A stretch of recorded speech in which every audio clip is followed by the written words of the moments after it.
Hi, everyone, and peace be upon you all. Hope you're doing fine. This is Contemporary Understanding the Quran, and we are in the process of reading Surah Al Baqarah, and we've reached ayah verse number 246. So let's read together. Hast thou not turned thy vision to the chiefs of the children of Israel after the time of Moses? They said to a prophet that was among them, appoint for us a king that we may fight in the cause of Allah. He said, is it not possible if you were commanded to fight that you will not fight? They said, how could we refuse to fight in the cause of Allah, seeing that we were turned out of our homes and our families? But when they were commanded to fight, they turned back except a small band among them. But Allah has full knowledge of those who do wrong. Okay, after we finish talking about the divorce and its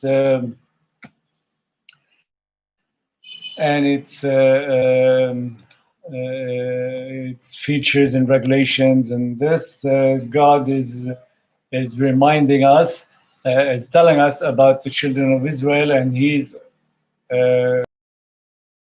to Muhammad, peace upon him, telling him, do you know or do you see, or in this sense, have you known the story of children of Israel when they ask one of their prophets, which is Samuel, as they say, Shemuel in Hebrew. They ask him to appoint a king to lead them so they can fight in the cause of Allah. So the Prophet said, are you sure you're going to fight in the cause of Allah if one king is appointed to lead you? And this, they said, yes, of course. How come we won't? And we were chased out of our homes and driven away out of our families and so on. But actually, when they were commanded to fight in the cause of Allah, they turned away from that duty and that mission. And Allah knows. Allah knows that they will. And Allah is the all-knowing, and so He knows that they will do this and that they will do wrong. Their prophet said to them, Allah has appointed Talut as king over you. So the prophet, coming back to tell him that Allah has appointed a king over them. The name is Talut. But at this moment they said, okay, king over you. They say, how can he exercise authority over us when we are better fitted than he to exercise authority, and he is not even gifted with wealth in abundance? He said, the prophet, Allah has chosen him above you and has gifted him abundantly with knowledge and bodily prowess. Allah grants his authority to whom he pleases. Allah is all embracing and he knows all things. So when their prophet came back with the news that, yes, okay, you have a king now, his name is Talut. Oh, they know, children of Israel, they knew who Talut is. They said, oh, how come this Talut is not fitted, is not good to exercise authority? We are better than him, and he doesn't have the power or the wealth to support, to support the fight and so on. Their prophet said, no, Allah have chosen him because he is gifted, and Allah gave him more knowledge and more bodily prowess, and he grants his authority to whomever he chooses. Okay, Allah is all knowing, is all embracing. Now at that moment, and further the prophet said to them, a sign of his authority is that there shall come to you the ark of the covenant with an assurance therein of security from your Lord, and the relics left by the family of Moses and the family of Aaron carried by angels. And this is a symbol for you if you indeed have faith.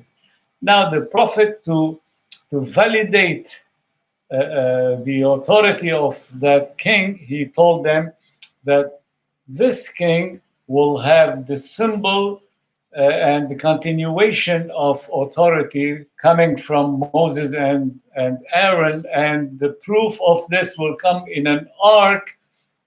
The angel's gonna carry this, and there are some there are some remnants of the prophets Moses and Aaron as a clear sign carried by angel. Okay, so if you really have good faith and you believe in Moses and Aaron and believe in God, actually, so you'll believe that this is coming, and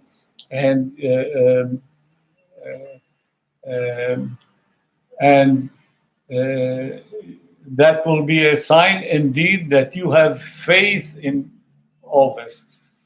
When Talut set forth with the armies, he said, Allah will test you at the stream.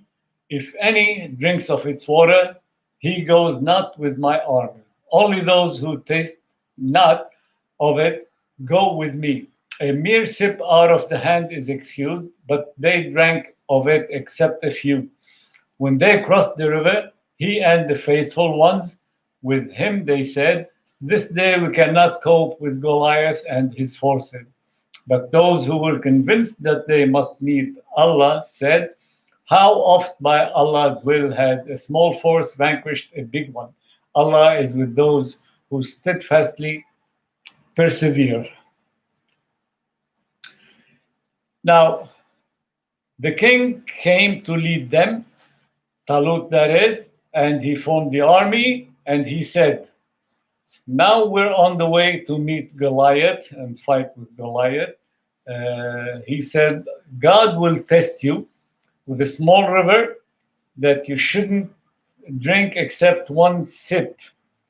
So if you drink with it, you're not coming with me.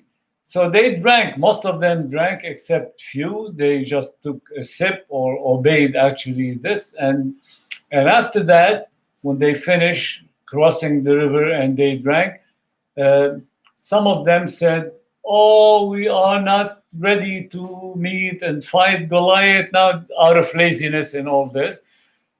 But another group said, okay, like in the meaning, like, if you're not coming, if you don't want to fight with us, then God always supports a few to win over a larger group. In a sense, if we be patient enough to support and to go ahead with perseverance, then we will be able to win and vanquish. That's out of their belief, because they're honest in the mission and everything. They have this faith. When they advanced to meet Goliath and his forces, they prayed, our Lord, pour out constancy on us and make our steps firm. Help us against those that reject faith. So those few carrying on to meet Goliath, they were praying and asking God to help them be able to stand firm in the battle, and to help them win over the misbelievers, in a sense, because they are in the cause of Allah, it's believers against misbelievers. By Allah's will, they routed them, and David slew Goliath, and Allah gave him power and wisdom and taught him whatever else he willed. And did not Allah check one set of people by means of another? The earth would indeed be full of mischief, but Allah is full of bounty to all the world. So they met Goliath, and one brave champion by the name of David, who will later on become king and prophet, and all power will be attributed to him from God, and so on, and wisdom and everything. So he killed Goliath, and had not Allah monitored this in the sense to let the good ones, let's say, overtake the bad ones, okay? The one that the good ones would overtake the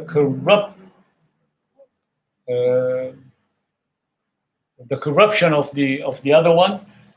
Otherwise, then this, it'll all be in upside down position. The world will be in upside down position, and this is how Allah kind of not distribute but avail bounties to the believers or to others.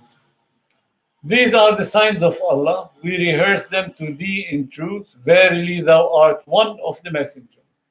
God is telling us, and telling Muhammad in particular, these are the signs of Allah, which means the verses of Allah and the truths that Allah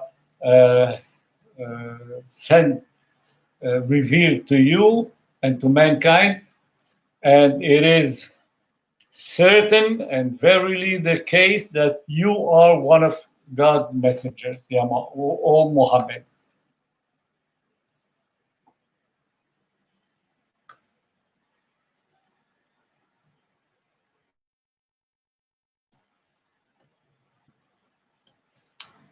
Now, those messengers we endowed with gifts, some above the others.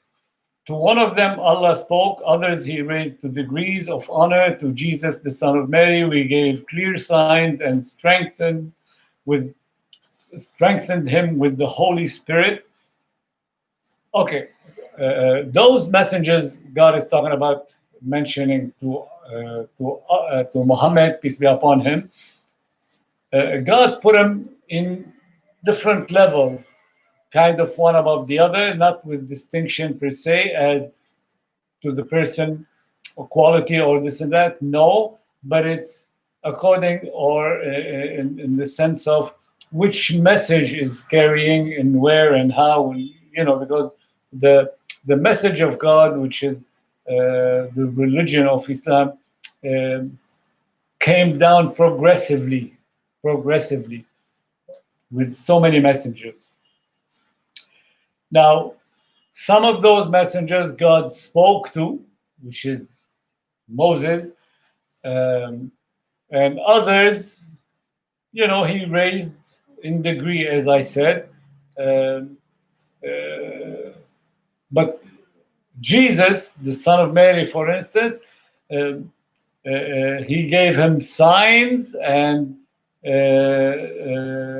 archangels supported him, which the Holy Spirit, that is Gabriel, supported Jesus in his acts and in his message and the guidance that he revealed to the children of Israel then.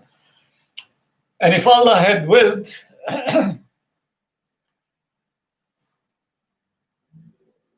I mean, he would have let mankind, or he would have let people or generations fight with another generation, in the sense of letting them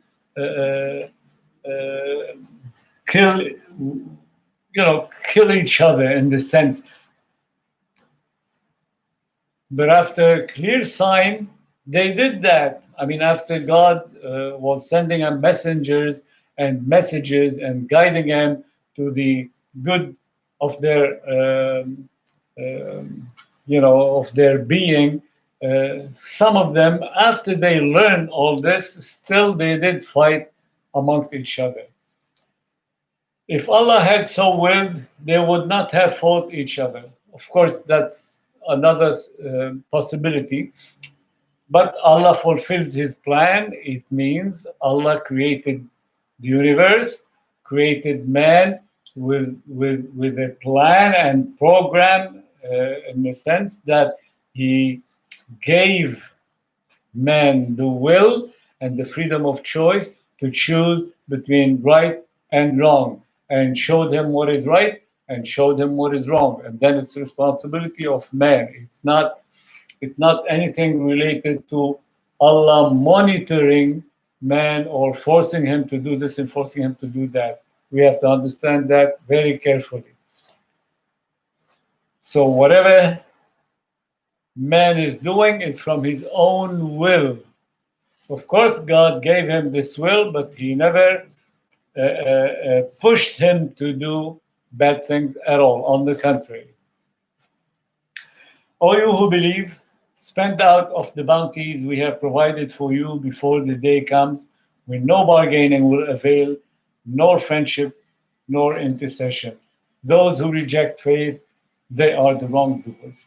Okay, it's a call and invitation to the believers to use whatever God provided to them from bounties, which is the graciousness in general of God upon them, in the sense you have to, all mankind, or you who believe, you have to do some good deeds from time to time, like giving the poor, giving the needy, giving the helpless, giving, just helping people, helping one another, before comes a day where everything is done, everything is over, too late to do anything like this to be compensated, and then you will be like a wrongdoer because you didn't do this good deed.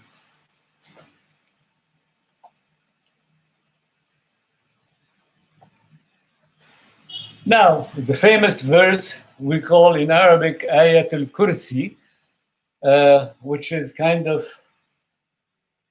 not an identification per se of Allah, but it's some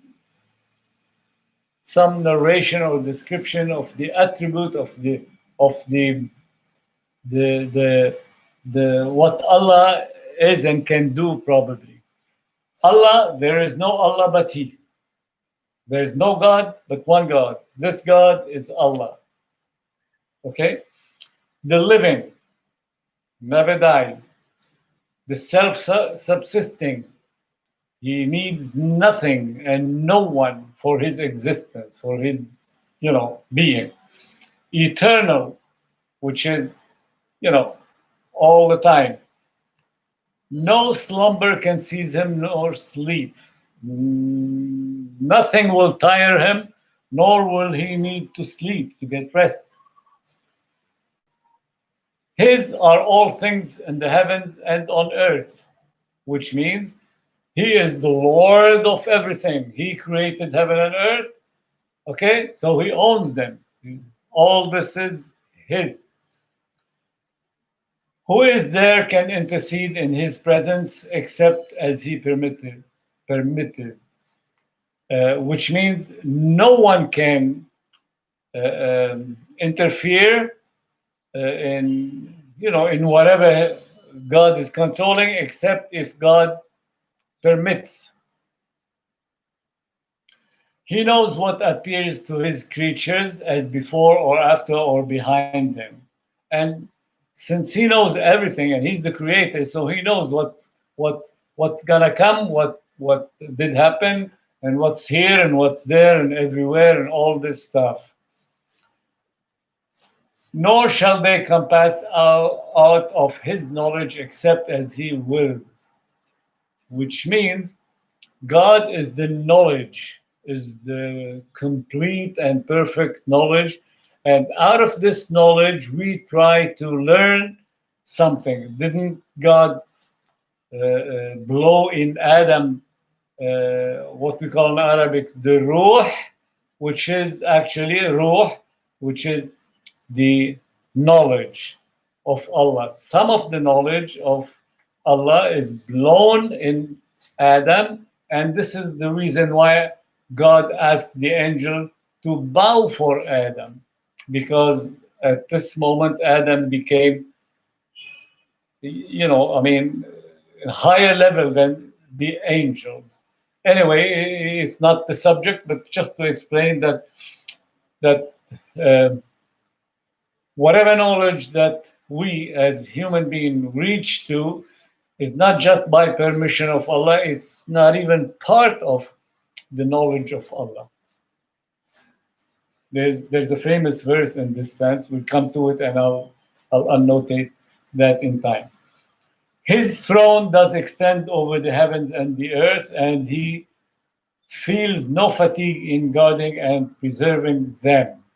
His throne, which means his power, okay? His control and his power over the heaven and the earth, okay? And he's not tiring from having this control all the time. I mean, monitoring in the sense. For he is the most high, the supreme. Why all this? Because he can do it. He is the high, he is the most powerful, he is the supreme, and so on.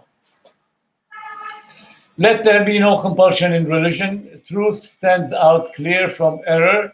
Whoever rejects evil and believes in Allah has grasped the most trustworthy handhold that never breaks, and Allah hears and knows all things. It's a famous verse, and it's one of, I call it one of pillar, the biggest pillar even of Islam.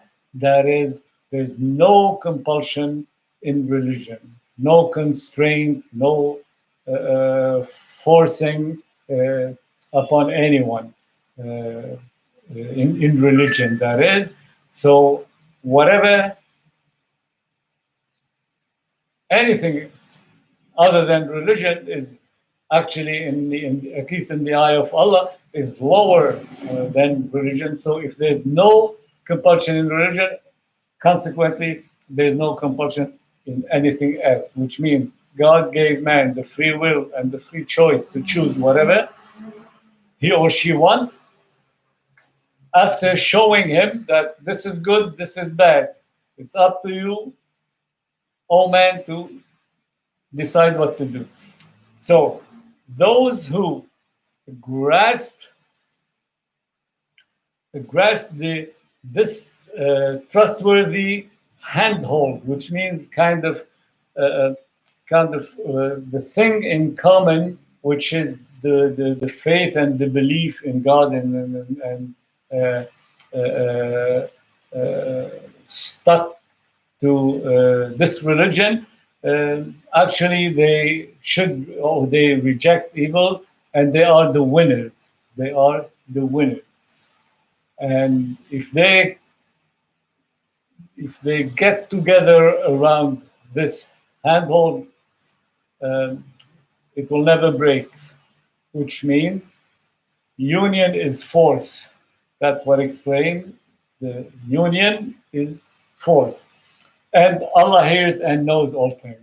And Allah is telling us this because he knows everything. And he hears, in the sense, he's watching us, he's seeing us, he's seeing what we do.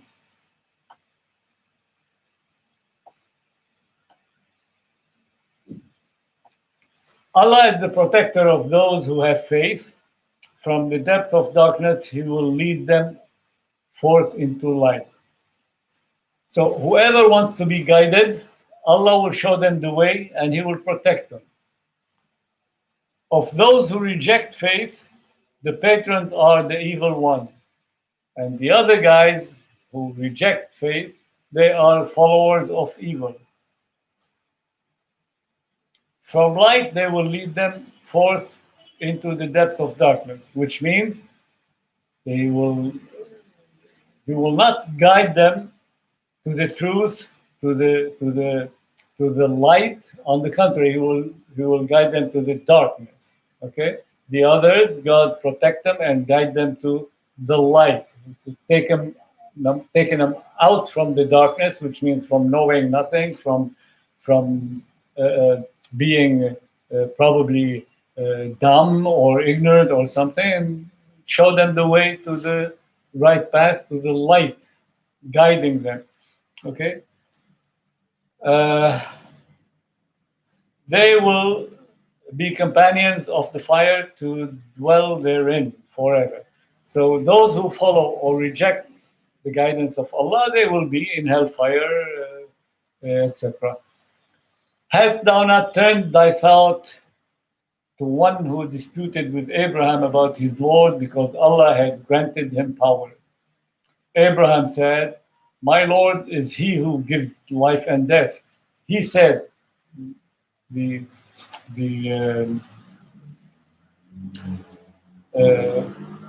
well, he is Nimrod. Nimrod is an ancient king of a time somewhere, and he was, let's say, tyrant, and he was powerful in the sense of his dictating or dictatorship upon people in that time. He said, I give life and death. I'll explain the whole verse afterwards. Said Abraham, but it is Allah that causes the sun to rise from the east. Do thou then cause him to rise from the west?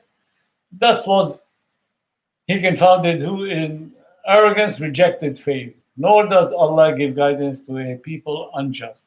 So this Nimrod was defiant, and defiant in the sense that in his, let's say, kingdom or empire, he was powerful in a sense. So Abraham told him, my Lord gives life and death.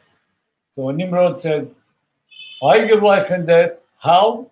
Remember the story of the gladiators in the old time, where one gladiator wins the fight on the other, and then holding the sword probably over the head of the loser, waiting for the sign coming from Nimrod in this particular case. If Nimrod does this, then the gladiator would kill the loser. If Nimrod did that, then the gladiator will let him go. Which means to Nimrod that when he said to Abraham, I give life and death, in this meaning, I can order life or I can order death for somebody. At this moment, Abraham told him, but Allah brings the sun from the east. Can you bring it from the west, or can you make it bring it from the west? At this moment, he was confused, and because of his arrogance, and couldn't say a word, simply rejecting the idea of faith. And here, Allah is saying that those people who reject the faith, stubbornly reject to believe, stubbornly or with no reason at all, Allah will let them go deep in their, in their wrongdoing. Allah is not going to pull them out of this darkness unless they pull themselves in that sense.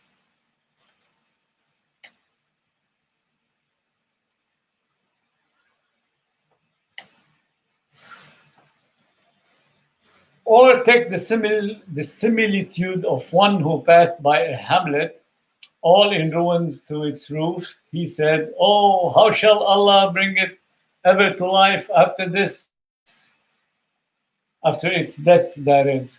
But Allah caused him to die for 100 years, then raised him up again. He said, how long did thou tarry thus? He said, perhaps a day or part of a day. He said, nay, thou hast tarried thus 100 years. But look at the food and thy drink, they show no signs of age. And look at thy donkey, and that we may make of thee a sign unto the people.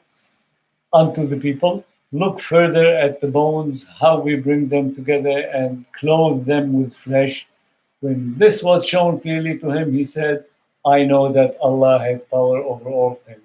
Now, this is another example of some knight or warrior or something passing by a, let's say, a village or place that's now in ruins. And he was thinking, oh, how this is going to be brought back to life after the situation that's in, after it is ruined.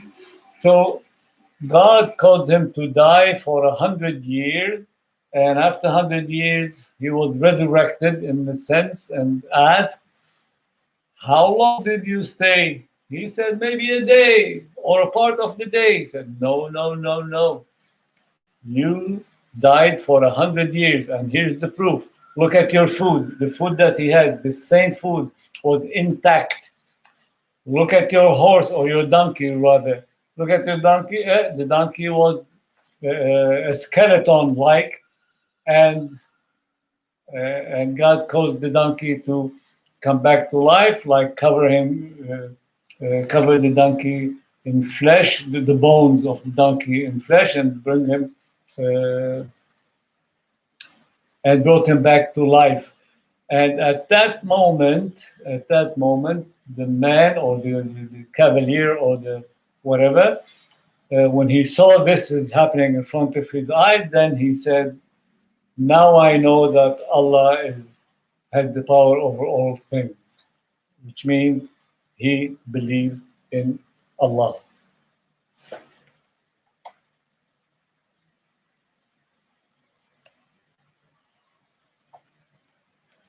Behold, Abraham said, my Lord, show me how thou givest life to the dead. So Abraham is known to be, let's say, intellectual or clever or something. So he said, he was calling on his Lord to tell him, oh, show me how you give life to things, or to the dead, actually. He said, that is God, said to Abraham, dost thou not then believe? Didn't you believe, or don't you believe? He said, that is, Abraham said, yeah, but to satisfy my own understanding, which means that Abraham has a little doubt in the sense that he wants to be convinced by seeing things to realize that God is bringing the dead to life. He said, God told Abraham, take 4 birds, tie them, cut them in 2 pieces. Then put a portion of them on every hill, like 4 hills around Abraham. Tell him, take 4 birds, cut them into pieces, and put few pieces on each mountain, on every hill, and call to them. And then stand in the middle in this sense and call them. Okay? They will come to thee flying with speed, which is the miracle that Abraham witnessed and fortified his belief in the one God. Then know that Allah is exalted in power. So whenever this is going to happen to you, know, O Abraham, know that Allah is exalted in power. Allah is the all-powerful. He can do everything, anything. The parable of those who spend their wealth in the way of Allah is that of a grain of corn. It grows 7 ears, and each ear has 100 grain. Allah gives manifold increase to whom He pleases, and Allah cares for all, and He knows all things. Now it's an example which gives us an idea that God is so generous in the sense that if we, mankind, do good deed, help the needy, help the poor, help the hungry, etc., etc., etc., from our own pocket, our own wealth, Allah will multiply this to us like a grain of corn or a wheat or something. If you plant that, this grain will give you a plant with multiple ears in the sense of branches, small branches like this, and probably 100 grain more, which means whenever you do one good like this, probably you'll have 100 instead in reward, like this grain. Okay, and Allah increases, helps and increases the wealth or the fortune of anyone who pleases, in the sense, if you'd be good and you'd be following the guidance of Allah, Allah may multiply your fortune, may multiply your wealth, and give you like this corn, grain of corn. And Allah cares for all, and He knows all things. Of course, this is an attribute for Allah, that He knows everything.